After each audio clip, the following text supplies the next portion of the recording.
Lok Sabha speaker के खिलाफ लाए गए अविश्वास प्रस्ताव में मिली पराजय के बाद विपक्ष ने जिस तरह मुख्य चुनाव आयुक्त ज्ञानेश कुमार को हटाने का नोटिस दिया, वह उसके राजनीतिक और साथ ही बौद्धिक दिवालियेपन का ही परिचायक है।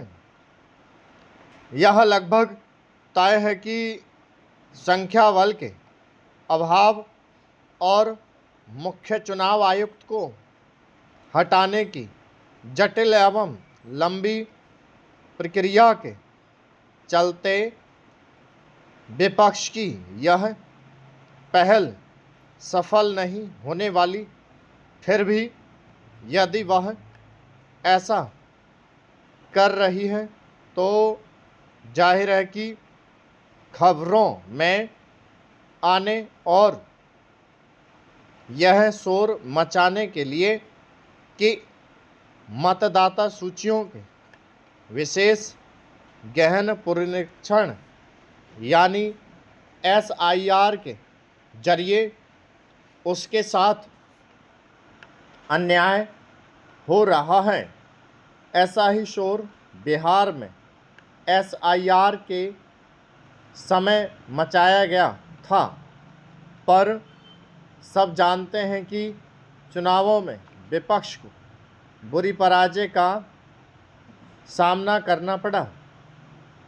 इसकी भी अनदेखी ना की जाए कि सुप्रीम कोर्ट न जाने कितनी बार कह चुका है कि SIR कराना चुनाव आयोग का अधिकार है और वह इस प्रक्रिया में कोई दखल नहीं देने वाला। जिस तृणमूल कांग्रेस को SIR पर सबसे अधिक आपत्ति है और जिसकी पहल पर मुख्य चुनाव आयुक्त को हटाने का नोटिस दिया गया, उसे सुप्रीम कोर्ट से केवल निराश ही हाथ लगी है, बल्कि उसकी फटकार का भी सामना करना पड़ा है। लगता है तृणमूल कांग्रेस इससे खींची है कि SIR पर बंगाल प्रशासन की अड़ंगेबाजी को देखते हुए सुप्रीम कोर्ट ने इस प्रक्रिया की निगरानी न्यायिक अधिकारियों को सौंप दी है। सुप्रीम कोर्ट का यह फैसला बंगाल प्रशासन की निष्ठा पर सवाल खड़े करने वाला ही है।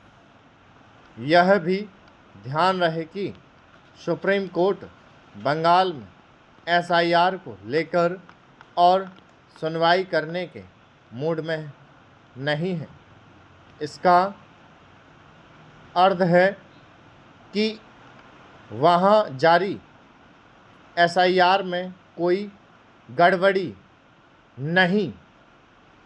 यदि इसके बाद भी तृणमूल कांग्रेस और अन्य विपक्षी दल यह सोच रहे हैं कि मुख्य चुनाव आयुक्त को हटाने की उनकी कोशिश उन्हें कोई बड़ा राजनीतिक लाभ प्रदान करेगी और वे देश की जनता का ध्यान खींचने में सफल हो जाएंगे, तो यह एक तरह का दिवालियापन ही है।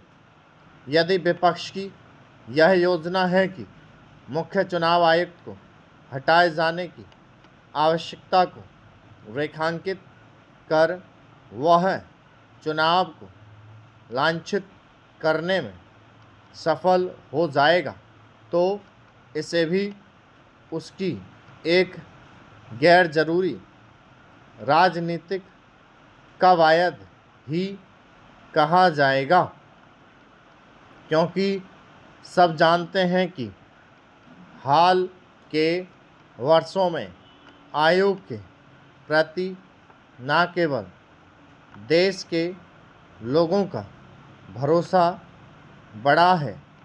स्टॉप।